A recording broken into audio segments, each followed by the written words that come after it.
தமிழ் நண்பர்கள் அனைவருக்கும் வணக்கம். அக்னிச்சிறகு சேனல் சார்பாக இந்த வீடியோவுக்கு உங்களை அன்புடன் வரவேற்பது நான் உங்கள் கௌசி.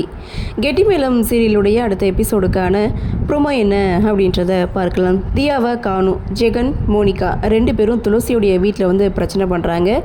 தியா காணாமல் போனதுக்கு நீங்கள் தான் காரணம், தியா பாப்பா மட்டும் கிடைக்கலனா உங்களை சும்மா விட மாட்டேன் அப்படின்னு சொல்லி மிரட்டிட்டு அங்கேருந்து போகிறாங்க.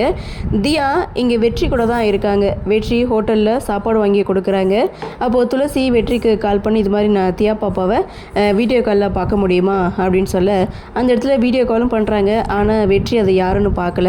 ஸோ தியா இங்கே துளசிக்கிட்டே வீடியோ காலில் பேசிகிட்டு இருக்காங்க. அம்மா என்னை எப்போ கூட்டிகிட்டு போவீங்கன்னு சொல்லி துளசிக்கிட்டே கேட்கும்போது அந்த செகண்ட் பார்த்திங்கன்னா ஜெகன், மோனிகா ரெண்டு பேருமே ஹோட்டலுக்கு வராங்க. ஸோ அந்த இடத்துல வெற்றி தியாவை அவங்க ரெண்டு பேர்கிட்ட ஒப்படைக்கிறாங்க. அவ்வளோ நேரம் சந்தோஷமாக இருந்த தியா அடுத்த செகண்ட் ரொம்ப சோகமாக இருக்காங்க. அதை பார்த்த வெற்றி இவ்வளோ நேரம் இந்த பாப்பா சந்தோஷமாக தானே இருந்தது, இப்போ எதுக்காக சோகமாக இருக்குது, ஏதோ சரியில்லை அப்படின்னு சொல்லி அந்த இடத்துல நின்றுட்டுருக்காரு. இதோட இந்த ப்ரிவியூவையும் முடிச்சிருக்காங்க. அடுத்து என்ன நடக்கும் அப்படின்ற ஒரு எதிர்பார்ப்போடு இந்த ப்ரொமோவை கொடுத்துருக்காங்க. பார்க்கலாம் என்ன மாதிரியான சுவாரஸ்யத்தோடு கதைக்கள நகர்வை கொண்டு வராங்க அப்படின்றத நாமளும் பொறுத்திருந்து பார்க்கலாம்.